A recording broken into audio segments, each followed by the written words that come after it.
Bonjour YouTube, on se retrouve pour une nouvelle vidéo. Aujourd'hui on va aborder le thème de la DeFi. Donc ce sera décomposé en plein de petites vidéos qui vous permettront de regarder ce qui vous intéresse. Le but ça va être d'être concis, synthétique et de pouvoir parler à tout le monde. Avant de commencer cette vidéo, je voulais contextualiser. Alors la finance actuelle, dite centralisée, est constituée d'acteurs et d'institutionnels qui servent d'intermédiaires et qui sécurisent et qui nous permettent d'exercer nos transactions d'un particulier à un autre ou avec des établissements professionnels et commerciaux. Cette finance-là a des avantages comme des inconvénients, notamment les nombreux intermédiaires que je viens de citer. Donc il y a forcément des frais qui vont être un petit peu plus élevés, des délais de traitement qui peuvent être assez longs, plein de paramètres à prendre en compte que je n'ai pas cités. Donc en Europe, on a la monnaie fiduciaire, l'euro, qui est régulée par la Banque Centrale Européenne, qui va permettre à l'Union Européenne d'amener une croissance économique sur la zone géographique. Donc à l'échelle mondiale, cette finance centralisée commence à avoir des inconvénients qui ont été découverts au fil du temps, notamment les nombreux intermédiaires, les frais qui sont de plus en plus hauts et le manque de souveraineté à l'échelle mondiale. On a plusieurs monnaies, il y en a qui ont des cours qui sont beaucoup plus volatiles que d'autres, donc il y a des régions dans lesquelles c'est beaucoup plus compliqué de vivre qu'en Europe. Donc en mi-2019, il y a l'arrivée de la DeFi qui va commencer principalement sur le réseau Ethereum. La DeFi, qu'est-ce que c'est? C'est l'acronyme de Decentralized Finance. Donc la finance décentralisée. Elle désigne des services financiers qui sont protégés et sécurisés grâce à la blockchain et la connexion peer-to-peer, donc de pair à pair. C'est les particuliers qui vont permettre de sécuriser tous ces protocoles financiers.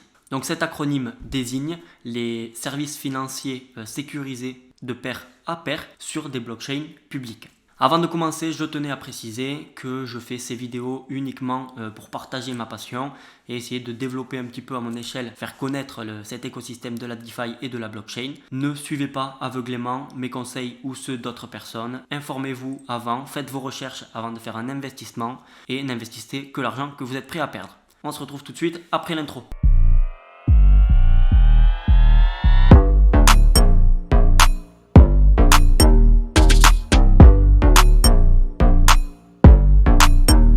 Comme vous l'avez vu dans le titre, on va parler des 5 avantages principaux de la DeFi et je voulais commencer par définir ce qu'est la DeFi pour que tout le monde parte avec de bonnes bases. C'est donc des produits financiers qui vont être disponibles sur des blockchains publiques comme Ethereum ou Solana et qui vont être sécurisés par des connexions peer-to-peer. Donc de pair à pair, c'est des particuliers qui vont sécuriser ces transactions-là.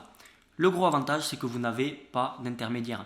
Vous allez directement interagir avec des protocoles décentralisés ou des smart contracts, c'est-à-dire que ce sont des algorithmes qui vont se charger de réaliser vos transactions. Ça ne va pas être une banque, ce ne sera pas un autre acteur institutionnel.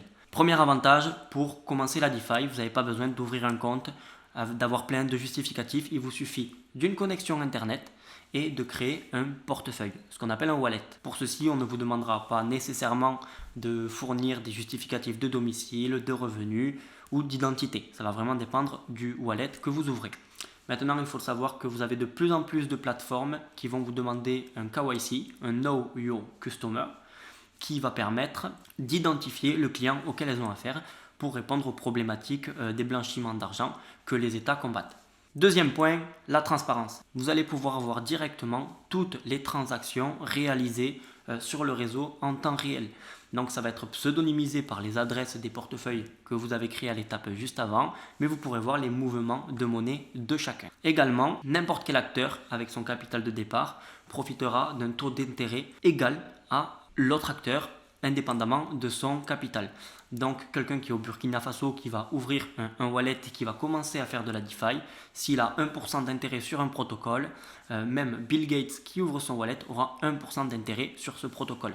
Ce n'est pas le capital de la personne qui va influencer le taux d'intérêt. Si vous voulez, c'est là où on se sépare complètement de la finance décentralisée.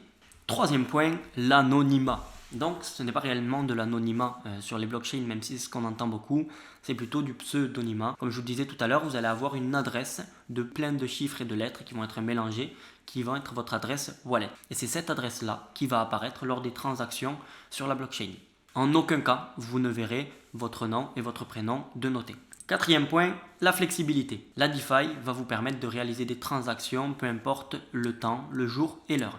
un jour férié à 5 heures du matin, vous pouvez totalement déplacer votre capital d'un protocole vers un autre ou le rapatrier. Vous allez également bénéficier d'une grosse liquidité. Il y a ce qu'on appelle des pools de liquidité qui vont mettre à contribution leur argent pour permettre au réseau d'avoir de l'argent liquide et d'échanger, de sortir rapidement des fonds de tel ou tel protocole. Alors il faut bien lire les conditions. Il y a par exemple certains protocoles de stacking qui vont nécessairement garder vos jetons pour vous promettre un rendement. Étant donné que l'on n'a que des protocoles et des algorithmes comme intermédiaires, vous allez avoir des frais de gestion relativement bas. Vous n'avez pas besoin de payer votre banquier, de payer votre agence ou de payer la banque commerciale qui se cache derrière un déplacement de fonds. Et cinquième point, la rapidité du réseau. Lorsque vous allez réaliser une transaction, pour la plupart du temps, elle va se réaliser dans les quelques minutes qui suivent. Vous n'avez pas besoin d'attendre 3 jours que votre banquier vous confirme que c'est possible. Ça va se faire dans les quelques minutes selon le protocole et la blockchain choisie. Les taux d'intérêt que vous allez découvrir sur les protocoles sont également mis à jour en temps réel, toutes les 10 ou 15 secondes. Donc ça vous permet d'avoir un regard direct sur les intérêts à venir. Attention, ces intérêts sont susceptibles de changer au cours de l'année, donc je vous invite à aller y rejeter un coup d'œil de temps en temps. Et enfin, les récompenses que vous allez toucher sur la DeFi peuvent vous être versées selon les protocoles, quotidiennement, toutes les semaines ou bien mensuellement. Il n'y a pas besoin d'attendre la fin de l'année pour toucher votre rendement sur le capital que vous avez placé. Et c'est presque la fin de cette vidéo, mais je voulais conclure avec un petit point qui me tenait à cœur, c'est les inconvénients. Le but étant d'être objectif, de vous laisser faire votre propre avis de la DeFi, donc je vais essayer de vous donner toutes les clés. Donc les frais de gaz des blockchains peuvent être excessivement hauts en fonction de leur utilisation. Donc à faire attention et privilégier vos transactions au moment où le réseau est moins utilisé. C'est également une nouvelle technologie qui implique une grosse volatilité parce qu'il y a beaucoup moins de fonds disponibles sur la finance décentralisée que sur la finance centralisée. Donc forcément, lorsqu'un acteur institutionnel va investir ou retirer de l'argent d'un protocole ou bien d'un projet, ça va se faire ressentir sur le prix du token. Et enfin, il faut forcément en parler, tout investissement, tout retrait, tout bénéfice est taxé par l'État. Sur les crypto-monnaies, c'est à hauteur de 30% sur le bénéfice que vous allez réaliser. Une fois l'argent retiré en monnaie fiduciaire, donc en euros ou en dollars. Dites-moi si ça vous intéresse une vidéo sur la fiscalité des cryptos, je pourrais peut-être y répondre, en faire une prochaine. Sinon, on se retrouve très bientôt. Allez, ciao!